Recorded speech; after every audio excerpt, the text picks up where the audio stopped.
यहाँ पर तमाम जितने ही पदाधिकारीगण बैठे हैं ना कहीं ये लोग शिक्षा के बदौलत ही बैठे हैं और कहीं ना कहीं लोग के अंदर वो जुनून पैदा किए हैं जो बाबा साहब अम्बेडकर जी ने पैदा किया था।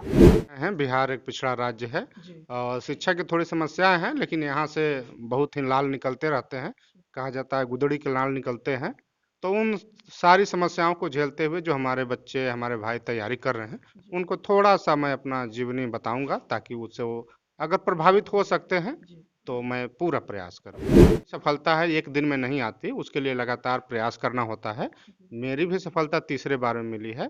तो ऐसा एक दो सफलता तक निराश ना हो, आगे प्रयास करते रहें और लगातार प्रयास करते रहें, सफलता एक दिन अवश्य मिलेगी। तस्वीरवा में आप देख रहे होंगे कि एक बाबा साहब अम्बेडकर जी एक कोट और टाई में नजर आ रहे हैं। सेम उसी तरह जो हमारे जज साहब हैं वो भी कहीं ना कहीं डॉक्टर बाबा साहब अम्बेडकर जी की तरह ही कोट और टाई में इसलिए नजर आ रहे हैं। वो इसलिए नजर आ रहे हैं कि कहीं ना कहीं हमारा समाज केवल हमको भी देखेगा ना तो कहीं ना कहीं उसके अंदर एक जुनून पैदा हो जाएगी। तो मैं ऐसे लोगों को सल्यूट करना चाहता हूं जो इतने बड़े अधिकारी पदाधिकारी बनने के बावजूद भी कहीं ना कहीं अपने समाज को नहीं भूले और अपने समाज में आज भी इस तरह का काम कर रहे हैं और लोगों को बताने का प्रयास कर रहे हैं।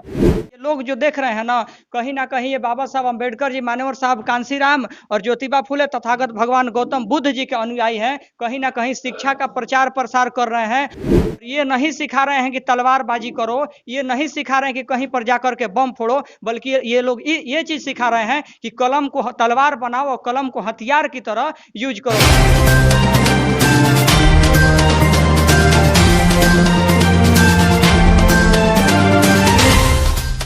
नमस्कार, मैं युवराज और आप देख रहे हैं IR24 न्यूज। इस वक्त मैं बिहार के रोहतास जिला के नोखा प्रखंड के करहसी गांव में मौजूद हूं और मैं आप लोगों को दिखाना चाहूंगा यहाँ पर एक कार्यक्रम आयोजित हुआ है जो कि जहाँ पर जय भीम और उसके नीचे जस्ट लिखा हुआ है कि मेहनत वह सुनहरी चाबी है जो बंद भविष्य के दरवाजे भी खोल देती है। वहाँ पर बाबा साहब अम्बेडकर जी की एक लाइन लिखी हुई है जहाँ पर जो बाबा साहब अम्बेडकर जी ने बताया था कि शिक्षा शेरनी का वह दूध है जो जितना पिएगा उतना ही दहाड़ेगा।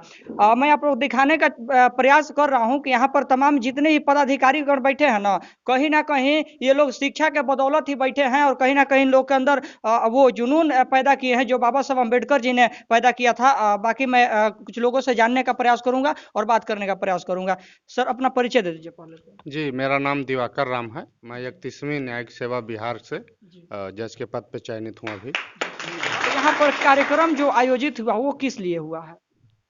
वो यहाँ पे जो है कि अभिनंदन समारोह रखा गया है, स्वागत समारोह, जी। और बच्चे लोग को मोटिवेट करने के लिए कि कैसे हम लोग तैयारी करें। जी। हम लोग जैसे पढ़ के आए हैं उस तरह की व्यवस्था से बच्चों को क्या क्या समस्या आएंगी, जी। उनको मार्गदर्शित करने के लिए आए हम लोग। यानी कहीं ना कहीं आपके द्वारा कार्यक्रम आयोजित की गई है कि जिससे कि आपके समाज के या आपके जितने भी लोग हैं इस गांव के या तमाम जगहों के उन लोगों को मोटिवेट कर सके कि किस प्रकार से शिक्षा की चाबी से किसी भी बंद दरवाजे के ताले को खोला जा सकता है। जी, तमाम समस्याएं हैं। बिहार एक पिछड़ा राज्य है जी। और शिक्षा की थोड़ी समस्याएं हैं, लेकिन यहाँ से बहुत ही लाल निकलते रहते हैं। कहा जाता है गुदड़ी के लाल निकलते हैं। तो उन सारी समस्याओं को झेलते हुए जो हमारे बच्चे हमारे भाई तैयारी कर रहे हैं, उनको थोड़ा सा मैं अपना जीवनी बताऊंगा ताकि उससे वो अगर प्रभावित हो सकते हैं जी। तो मैं पूरा प्रयास करूंगा। क्या कहना चाहेंगे जो इस कैमरे के माध्यम से आपको देख रहे होंगे? मैं उन्हें कहूँगा कि जो भी सफलता है एक दिन में नहीं आती, उसके लिए लगातार प्रयास करना होता है। मेरी भी सफलता तीसरे बार में मिली है। तो ऐसा एक दो सफलता तक निराश ना हो, आगे प्रयास करते रहें और लगातार प्रयास करते रहें, सफलता एक दिन अवश्य मिलेगी।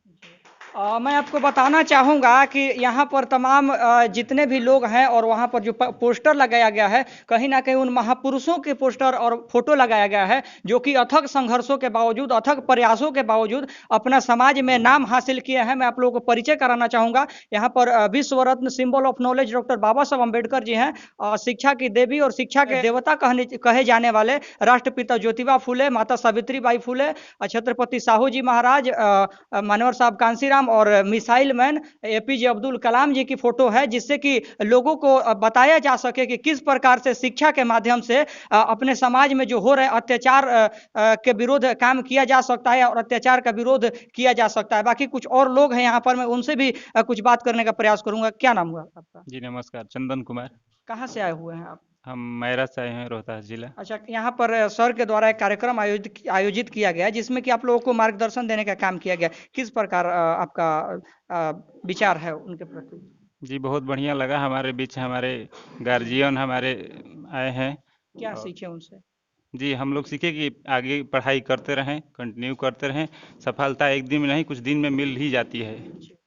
और भी कुछ लोग हैं, मैं उनसे भी बारी बारी से जानने का प्रयास करूंगा। क्या नाम हुआ सर आपका? राकेश कुमार। अच्छा, यहाँ पर आने का क्या कारण है आपका? कुछ सीखने के लिए आए हैं, सर से कुछ जानकारी लेने के लिए। कहाँ से आए हैं आप? नदौआ से आए हैं। अच्छा, हाँ। कहाँ कितना यहाँ से कितना दूर पड़ता है? यहाँ से 10-15 किलोमीटर दूर पड़ता अच्छा, है। 10-15 किलोमीटर दूर से जब आपको पता चला कि यहाँ पर एक कार्यक्रम आयोजित किया जा रहा है जिसमें इस तरह की चीजें होंगी, तो आप सुन करके वहां से आ गए। हाँ यस। और भी कुछ लोग हैं। क्या नाम हुआ सर आपका? मेरा नाम राजेश कुमार पड़ेगा। अच्छा, सर से अभी तक आपने क्या क्या सीखा, कुछ बता सकते हैं? सर से हम यही शिक्षा के बारे में सीखे हैं। शिक्षा शेरनी का दूध है जो जिसे इतना पिएगा जितना दहाड़ेगा। जी जी। देखिए, तमाम लोग हैं कहीं ना कहीं इस चीज पर खरे उतरते नजर आ रहे हैं सर की बातों पर। और भी व्यक्ति हैं, मैं उनसे भी बात करने का प्रयास करूंगा। क्या नाम हुआ सर आपका? ओम प्रकाश नाम है मेरा और मैं बीएड कर रहा हूँ बाबा साहब इब्राहिम मेडकर सेंट्रल यूनिवर्सिटी लखनऊ से। कहाँ से आए हुए हैं आप? मैं कमूर से आया हूँ। वो जो हमारे जज साहब बैठे हैं दिवाकर राम सर जी। साथ। तो क्या कहना चाहेंगे, जैसे कि हम जो आपके सर हैं वो कहीं ना कहीं शिक्षा के बदौलत ही अथक संघर्षों के बावजूद इस मुकाम पर पहुंचे हुए हैं, लोगों को क्या बताना चाहेंगे? हाँ, हम लोगों को यही बताना चाहते हैं अपने समाज के लोगों को कि देखिए, पढ़ाई एक ऐसी शिक्षा एक ऐसा चीज़ है जिससे हम किसी भी प्रकार का ताला खोल सकते हैं। और अपने व्यवहार में देखिए, सिर्फ नौकरी प्राप्त करना ही नहीं शिक्षा का मेन उद्देश्य होता है, अपने व्यवहार में परिवर्तन करना ही शिक्षा का मेन उद्देश्य होता है। उससे आप किसी भी क्षेत्र में जाइएगा, आपका अलग एक पहचान बनेगी, आपका सोच एक अलग रहेगा और उससे आप अलग अलग दिखाई दीजिएगा। और हमारे जो आए हैं कैमूर के कांसीराम कहे जाते हैं, हमारे बड़े भाई दिवाकर राम साहब, और इन्होंने किस तरह किस परिस्थितियों से अपने इस मंजिल को प्राप्त किया है, उसी को हम लोग बता रहे हैं कि अपने समाज के लोगों को कि आप लोग भी आइए, छोड़िए और निकल पड़िए उस बहते हुए आंसू की तरह जो मंजिल काफी आपके नजदीक हो। यहाँ पर जो लोग बैठे हैं ना कहीं किसी पार्टी का समर्थन करने के लिए नहीं बैठे हैं और ना ही इनको कुछ दे करके यहाँ पर बुलाया गया है, बल्कि ये लोग कुछ ना कुछ यहाँ सीखने के लिए आए हुए हैं कि कहीं ना कहीं हम उस कार्यक्रम में जाएंगे तो कुछ हमको सीखने को यहाँ मिलेगा। और भी कुछ लोग हैं, मैं जानने का प्रयास करूंगा उनसे भी कुछ। क्या नाम है सर आपका? डॉक्टर मुन्ना ठाकुर जी।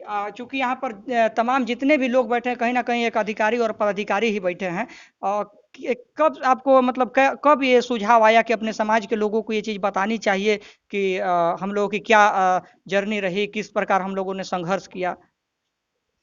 देखिए, बिना संघर्ष का तो कुछ होता नहीं है। जी बाबा साहब जीवन भर संघर्ष किए, जी बहुत बड़े बड़े मिनिस्टर भी रहे हैं, कई गो मिनिस्टर पद पर रहे हैं, लेकिन अपने समाज के लिए सारा जीवन काम करते रहे हैं। तो हमारे बीच हमारे सर आए हैं जज बनकर, जी तो हमको तो लगता है कि जज से बड़ा कोई पढ़ाई नहीं होता, ना कोई ऊंचा होता है। इसलिए गांव घर में हम लोग सुनते हैं, किसी में बात होता है तो लोग कहते हैं जज हवन कर लिखा बा, जज भइल बावन। तो हमको तो लगता है कि जज से बड़ा कोई पद नहीं होता है। तो हमारा बहुत सीना चौड़ा हुआ हमारा समाज का कि हमारे बीच, हम सबों के बीच का एक लड़का जज बनकर हम लोगों के सामने आए हैं। इसलिए मैं सर को बहुत बहुत धन्यवाद देता हूं कि जिस तरह से बाबा साहब ने अपने समाज को नहीं छोड़ा, आप भी सर पद पाके अपने समाज को नहीं छोड़िएगा, जितना हो सके आगे बढ़ाइएगा। मैं आप लोगों को बताने का प्रयास कर रहा हूं कि इस तस्वीरवा में आप देख रहे होंगे कि एक बाबा साहब अम्बेडकर जी एक कोट और टाई में नजर आ रहे हैं। सेम उसी तरह जो हमारे जज साहब हैं वो भी कहीं ना कहीं डॉक्टर बाबा साहब अम्बेडकर जी की तरह ही कोट और टाई में इसलिए नजर आ रहे हैं, वो इसलिए नजर आ रहे हैं कि कहीं ना कहीं हमारा समाज केवल हमको भी देखेगा ना तो कहीं ना कहीं उसके अंदर एक जुनून पैदा हो जाएगी, एक अंदर से एक जुनून हो जाएगी कि मतलब हमको भी इस तरह से करना है, हमको भी इस तरह से बनना है। तो मैं ऐसे लोगों को सैल्यूट करना चाहता हूं जो इतने बड़े अधिकारी पदाधिकारी बनने के बावजूद भी कहीं ना कहीं अपने समाज को नहीं भूले और अपने समाज में आज भी इस तरह का काम कर रहे हैं और लोगों को बताने का प्रयास कर रहे हैं। और भी कुछ लोग हैं, मैं उनसे भी बात करने का प्रयास करूंगा।